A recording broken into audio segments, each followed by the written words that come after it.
Your presence is no longer required. The words lit my screen as the lights dimmed over the Arctic Circle. 38,000 feet in the air, halfway between Abu Dhabi and Toronto. I blinked, thinking my phone had lost signal. But no, it was real. Subject line: termination. Effective. Immediately. No explanation. No call.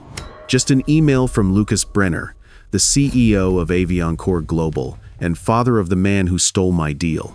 I sat frozen in seat 3 amperes, champagne untouched, the cabin wrapped in silence, broken only by the hum of jet engines and the betrayal burning through my ribs. This was my 4th continent in 6 days. I closed a $2.5 billion infrastructure unification deal across 5 telecom giants. And now, I no longer existed. They thought I'd land broken, but they didn't know. I had already packed my 2nd laptop, the one they never knew existed. My name is Ethan Caldwell, 44 years old, Senior Director of Strategic Systems at Vireon Global, until well 38,000 feet above Greenland. They decided I wasn't. For 9 years, I wasn't just a closer, I was the stabilizer, the one they flew into collapsing boardrooms in Nairobi, Frankfurt, and Jakarta when billion-dollar talks hit the wall. I spoke 5 languages, ran 4 phones, lived out of airports, and built the reputation that Lucas Brenner's company cashed in on every quarter. I wasn't on salary. I was on call for everything. I designed the hybrid migration model from scratch when Vireon tried to break into the Tier 1 telecom sector. When their legal division botched a confidentiality breach in Warsaw, I rewrote the press protocol overnight. When they flirted with financial ruin during the Singapore audit, I flew in and negotiated a freeze with the regulators. And yet no promotion, equity, or seat at the table. Every win I delivered was framed as a team effort, and every opportunity was passed to someone safer. Someone like Callum Brenner, Lucas's son, a strategy VP with 2 years of real experience and one dangerous trait: entitlement without talent. Still, I stayed, not because I didn't see it coming, but because I had leverage, because I believed I could outwork politics with proof. Until I learned that in companies like Vireon, proof doesn't protect you, it threatens them. And that's when the silence began. The kind that always comes right before someone erases your name. It hit me 2 weeks before the flight. I was prepping an investor packet in the Dubai office, just down the hall from a private executive lunch I hadn't been invited to again. The sliding partition was left slightly ajar. I wasn't eavesdropping, I was breathing. But then I heard Callum's voice, low and smug. Ethan's a genius in the field, no doubt. But come on, he's not boardroom material. Too intense. It's too exact. Makes the older partners nervous. Someone laughed. Another voice chimed in. Yeah, he solves everything, but he doesn't exactly blend. A bit too much edge for VP. That was the moment.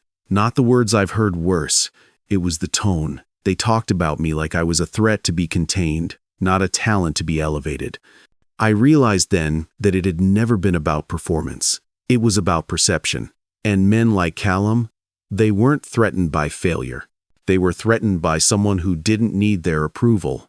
The promotion had never been coming. I wasn't supposed to lead. I was supposed to deliver quietly and disappear. But they forgot one thing. I don't do quiet exits. I architect my own. 3 days before the flight, I logged into the shared server from my hotel in Seoul to finalize the Northern Hemisphere integration pitch materials, the very deal I'd stitched together over 7 months across 5 countries. Every slide had been handcrafted, market overlays, compliance threading, and infrastructure migration modeling. And then I saw it. The deck was intact. My words, structure, and even the negotiation cadence were built into the timeline. However, the document properties listed the author as Callum Brenner. At first, I thought it was a sync issue. Maybe he opened the file and auto-saved over it. But no, subtle changes, rearranged bullet points, new fonts, a few buzzwords slapped in. But the skeleton, the content, mine. Every line. He didn't even tell me. That night, I sat on the edge of the hotel bed, lights of the Han River flickering through the glass, staring at the screen as my name slowly faded out of relevance. I could have confronted him. I could have emailed Lucas. But I didn't, because I already knew the response. It's a team project.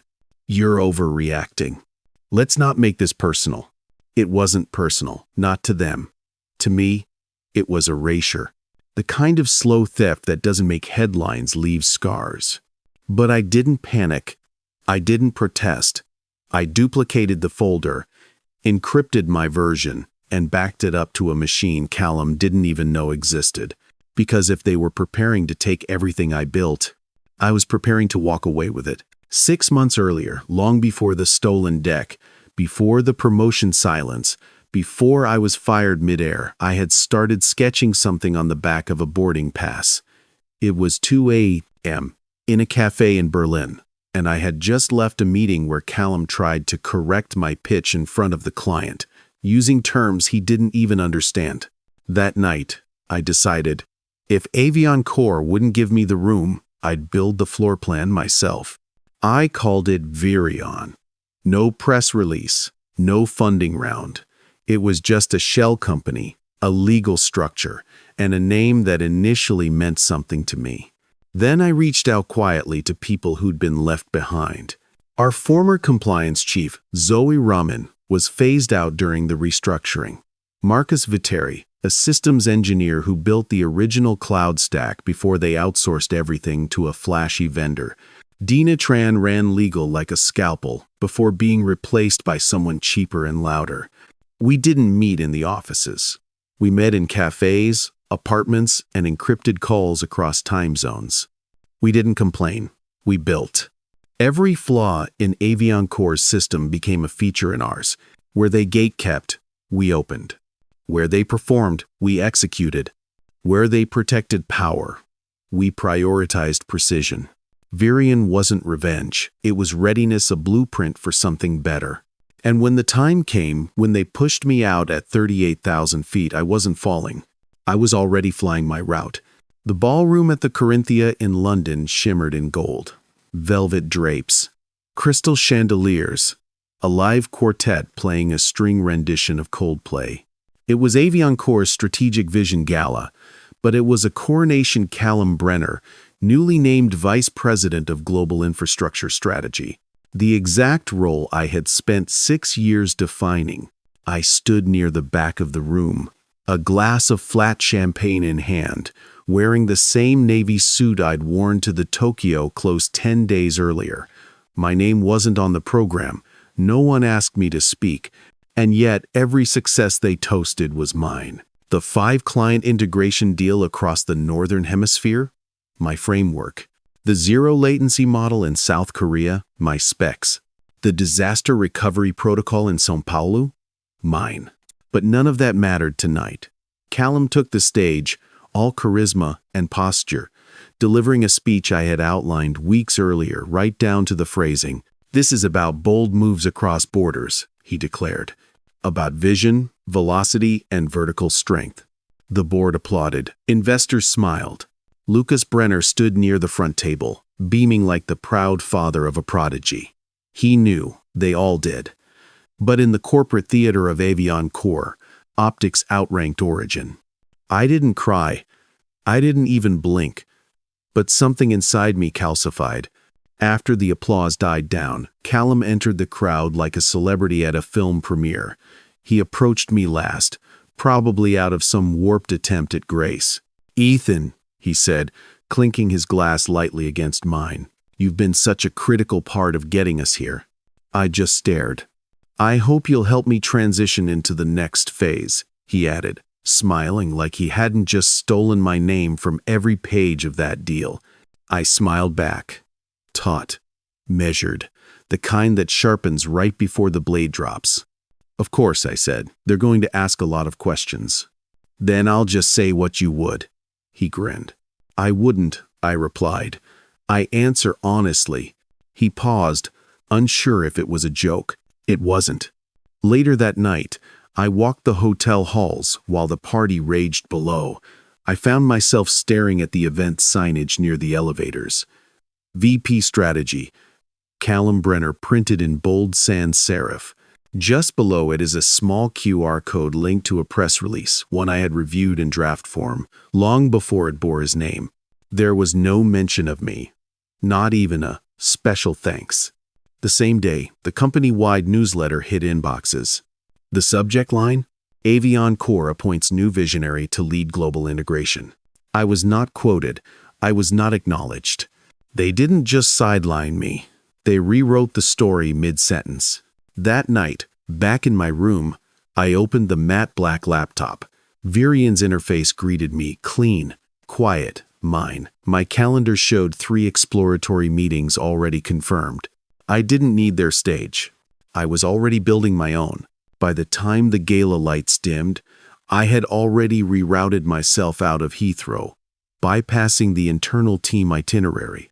No one from Vireon Core knew my real flight path, not Callum, Lucas, or the new transition team they'd assigned to shadow me. What they didn't realize was simple. I wasn't closing for them anymore. I was closing for myself. First stop, Toronto. Alltrex Mobility. First was Alltrex Mobility, one of Canada's largest urban infrastructure networks. The boardroom overlooked Lake Ontario, sleek and silver under snowfall. CEO Camille Rousseau had a reputation for precision and zero tolerance for fluff. I walked her through our encryption stack, one I had rebuilt with Vireon's team after hours. "You built this?" she asked. "Twice," I replied. "Once for them. This one, for the future." She tapped her pen once, then twice. "Send it to my CTO, direct line only." And just like that, the first seed took root. Second stop, Dubai. Arcline Communications. From frost to fire, I touched in Dubai, heat rippling off the tarmac. Arcline was a notoriously difficult partner, 3 acquisitions deep, and still bleeding data compliance gaps. Their CIO, Fahd Al-Najjar, grilled me for 2 hours. "What makes your architecture worth scrapping our roadmap for?" I handed him a tablet with the Vireon compliance logic preloaded, which was already mapped to Arcline's unique risk models. "It's not a replacement," I said. "It's a liberation. You don't need more people. You need fewer excuses." He stared for a moment, then leaned back. "I'll admit, this doesn't sound like Vireon Core anymore." "It's not," I said. Third stop, Singapore. Axis Core and Healing Grid. Joint. Singapore was double duty. Axis Core Telecom and Helion Grid, longtime rivals, had signed a memorandum of understanding to partner on smart infrastructure deployment, but only if the tech stack could satisfy both demands. We met in a neutral third-floor space in Tanjong Pagar, overlooking the port, tension thick as humidity. Helion Grid's CTO Mei Lian opened bluntly, "If you're just here to pitch what's already in the deck, we're done." I smiled. That deck wasn't mine. I connected my laptop, launched the Vireon sandbox, and pulled up a live simulation. Axis Core's predictive data blended with Helion Grid's latency tolerances in real time. No slides, no logo, just results. By the end, both teams sat forward. "This doesn't belong to Vireon Core, does it?" May asked. I said nothing. I didn't need to. Final stop, São Paulo, Nexistream. Last stop, Brazil. Nexistream's CEO, Rafael Ortega, was direct, ex-military, and obsessed with long-term sustainability. We met in a conference room tucked above a logistics warehouse. His team wanted a 10-year migration plan with zero vendor lock-in. "Tell me why this isn't just another glossy North American roadmap that falls apart after year 3. I pulled out the Vireon roadmap signed off by Zoe, vetted by Marcus, and constructed with Dina's clause by Claw's legal foresight. "Because the people who built it lost everything in year 3, I said. "We're not guessing anymore. We remember." He didn't speak for a long time. Then, "You're not just selling architecture. You're rebuilding trust." Exactly. 4 cities, 5 clients, 1 silent shift. Each handshake came with no applause or Vireon Core logo, just encrypted follow-up, direct connections, and quiet confidence. When I boarded the flight home, my inbox wasn't full of congratulations. It was filled with intent to move letters. Vireon's client portal tracked every step, every click, every signed non-disclosure. They thought they fired me at 38,000 feet. They didn't realize I'd just spent 10 days stealing their future midair. The cabin lights dimmed just as we crossed over the mid-Atlantic. My seat reclined in business class, a lukewarm espresso untouched beside me. I reviewed final notes from the São Paulo close, checking every clause, every number, and every client signature. The deal was airtight. 5 clients, 4 continents, $2.5 billion in secured infrastructure strategy. It should have been the proudest moment of my career. Instead, the screen on my tablet blinked. Connection lost. I tried again. Vireon Core's internal server redirected to an unauthorized page. Then, another alert. Then Slack crashed. And then an email. Subject line: termination notice, effective immediately. Sender: Lucas Brenner. No greeting. No, thank you. Just the first line. Your employment with Vireon Core Global is hereby terminated.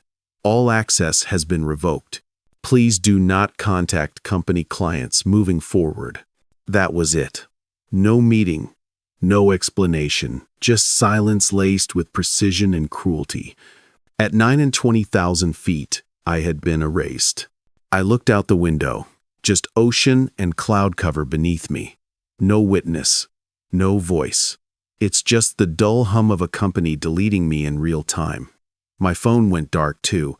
VPN locked. Company contacts vanished. Even the calendar invites I had created were scrubbed from the shared workspace. They didn't fire me. They wiped me out. When I landed in Toronto, customs took less time than usual. The city looked familiar, but I didn't feel like I'd arrived. I felt like I had passed through something. My rideshare pulled up outside Vireon Core headquarters. I stared at the glass building where I'd given 9 years, 3,000 flight hours, and most of my 40 seconds. It looked smaller, or maybe I was seeing it now. Inside the marble lobby, security guard Andre, who used to wave me through with a grin, stood awkwardly behind the desk. "Mr. Caldwell," he said, "I wasn't told you'd be back today." "I wasn't told I wouldn't be," I replied. I tapped my badge against the gate, a red light. "Access denied." He winced. "Sorry, it's flagged in the system. HR pulled you early this morning." I nodded. It wasn't his fault. Upstairs, on the 22nd floor, everything had changed. No one made eye contact. No one spoke. The team I'd led for nearly a decade now avoided me like a shadow. My desk, already stripped bare. The fern I kept alive through jet lag and budget cuts, gone. The framed thank you letter from Axis Core, missing. Even my chair had been swapped out, new plastic, still in shrink wrap. And on the conference room door where my name had once been printed, a new sign. Transition Planning, VP Callum Brenner. I stood in the room I'd built from scratch, invisible. A copy of the internal newsletter lay open on a nearby desk. I picked it up. Headline: Vireon Core celebrates Callum Brenner's Global Vision Strategy launch, following Ethan Caldwell's transition out of the company. Transition, that word again. They used it like a soft blanket to cover a blade. There was no tribute, no attribution, no memory. They had burned my name out of the record, and no one objected. I walked past the same glass walls where I'd once drawn system diagrams at midnight, past the same digital whiteboards I had filled during prep for 5 international deals, past colleagues who now sat frozen, afraid proximity meant implication. Back on the street, I didn't feel rage, I didn't feel grief. I felt absent. I had haunted that floor for years and realized I had never belonged there. They had replaced everything I gave them, my time, knowledge, and voice, with a clean hallway and a nameplate with someone else's story. But they made one mistake. They forgot what I took with me. They forgot who built the bridge they were still trying to walk across. I didn't just carry the clients. I carried the architecture, the legal framework, the trust, the blueprint, and it no longer belonged to them. The morning after my erasure, I sat in a quiet cafe overlooking the Don River in Toronto. Black coffee, no cream. The laptop opens to Vireon's private dashboard. No pings, no headlines. Just stillness. But not the stillness of defeat. The stillness before a shift. At 9:12 a.m., the first notification came in. Camille Rousseau, CEO of Altrex Mobility, had logged into the Vireon portal using the credentials I'd handed her in person. By 9:26, she scheduled a private architecture session with Zoe and Marcus. At 9:41, another hit. Fahd Al-Najjar from Arcline requested an NDA update through the encrypted channel bypassing Avion Core entirely. By 10:03, Mei Lian and her legal director from Helion Grid confirmed exploratory migration models with our sandbox. And at 10:18, Rafael Ortega of NexiStream replied with just 4 words. We are ready. Proceed. No logos. No fanfare. Just client actions. Measured. Intentional. Final. Back inside Avion Core, I imagined the panic setting in Lucas pacing. Callum refreshed the dashboards, which now showed no movement. The legal team asked why NDAs were no longer routed through their system. At 10:30, they tried calling Camille. No answer. At 10:48, an email to Fahd bounced back. Recipient unavailable. At 11:12, they reached Mei Lian's assistant. She's currently transitioning communications, was all she said. By noon, the truth was inescapable. The clients weren't ghosting them. They were choosing differently. There was no dramatic exit, no cease and desist, just absence strategic and sharp. The kind that says, we're done speaking to you. The kind that says, the trust didn't live in your logo. It lived in the person you erased. By 1 p.m., Avion Core tried one final move in investor relations broadcast framing the recent communication gaps as part of a planned integration pivot. Only one client responded. No greeting, no signature, just this. Avion Core no longer represents us. Ethan Caldwell does. I read the line 3 times, letting its weight settle in. It wasn't loud, it wasn't bitter, but it was irreversible. That afternoon, I walked through Riverdale Park with the breeze rolling off the water and my phone buzzing quietly in my coat pocket. Not from executives, not from recruiters, from press, from analysts, from people who now wanted to know, what is Vireon? Who just stole 5 global clients in 72 hours? And who the hell is Ethan Caldwell? I didn't answer. Not yet. I let the silence say it first. Because for years, I had been told to lower my voice. Now, I didn't need to raise it. My presence had already spoken. By the time the first headline hit, it was already too late. Tech Signal dropped it at 9:45 a.m. EST. Vireon quietly acquires 5 global clients. Avion Core silent. Minimalist layout. There is no branding fluff, no hype, just one image. A screenshot of Vireon's clean infrastructure interface and a short quote from Rafael Ortega. We chose execution over ego. Inside Avion Core's Toronto HQ, panic had turned surgical. Lucas Brenner was on his 3rd emergency call before the clock struck 10.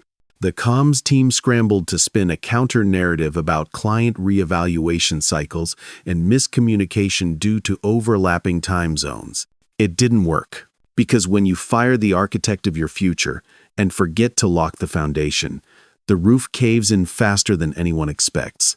At 10:12 a.m., Camille Rousseau officially removed Avion Core's access to Altrex's internal systems. At 10:26, Arcline updated its client directory. Avion Core's contact info was gone. By 11, Axis Core and Helion Grid switched their cloud consultation teams to external vendor Vireon Incorporated. Each step was quiet, clean, legal, and irreversible. No one leaked a memo, no one threatened a press war. Because no one needed to. The silence was the verdict. I didn't send a press release. Dina Tran did Vireon's legal lead. It went live through our encrypted media relay at 11:42 a.m. on a Tuesday. Vireon Incorporated is pleased to announce strategic onboarding agreements with Alltrex Mobility, Arcline Communications, Access Core Telecom, Helion Grid, and NexiStream, collectively valued at $2.5 billion across 7 years. These partnerships will deliver sovereign-aligned, low-latency architecture through a client-led deployment model. No mention of Avian Core, no mention of Callum, and most importantly, there was no mention of me. Because this wasn't about ego, it was about clarity. And when you've been erased before, you don't chase credit. You design permanence. At 12:30 p.m., the Financial Tribune called it, Vireon executes quiet coup, Avian Core's vision collapses mid-sentence. Inside the Toronto Tower, Lucas had barricaded himself in the exec boardroom. Callum reportedly locked himself in a soundproof Zoom pod with 2 junior comms assistants, pacing as he reread the headlines. According to an internal Slack thread leaked anonymously to a journalist later that week, someone from Investor Relations messaged, "Does anyone know who has the client decks?" And the reply, "I think Ethan took them, or built new ones." By 2:15 p.m., the real blow hit. A simple statement from Rafael Ortega, published through NexiStream's media account. "We do not comment on companies we no longer work with. But we will say this: when someone treats trust as a transaction, they shouldn't be surprised when the relationship expires." That quote alone caused Avian Core's stock to drop 11% by the end of the day. But it wasn't the market that was bleeding. It was the myth of control. The illusion that you can discard people who build the bridge, then try to walk across it like nothing happened. That evening, I sat on the patio of a quiet rooftop bar, overlooking the CN Tower. The sky glowed faint orange as Toronto sunk into spring. Across from me, Zoe Rahman slid a thin manila folder across the table. "Official transfer confirmations from all 5 clients," she said. "Security keys authenticated. Legal reviewed everything twice. It's airtight." I flipped through the documents brief, sharp, ironclad. Each was signed by a name that once sat across from me in boardrooms where I couldn't speak freely. Now, they were speaking for me with action. "And Callum?" I asked. Zoe raised an eyebrow. "He's not speaking to anyone. According to my source in finance, he tried to initiate a shadow outreach plan to win back Alltrex. Camille shut it down instantly. No meetings, no calls. Just a 2-line email. Respect the decision. It's final." The unraveling was almost poetic. Avian Core didn't collapse in public. It fractured in whispers. No lawsuits, no viral expose, no dramatic takedown. Just removal, piece by piece. The only thing left of the global vision was an abandoned Slack workspace and a stale press packet that no one believed anymore. 2 days later, I received a voicemail from Lucas Brenner.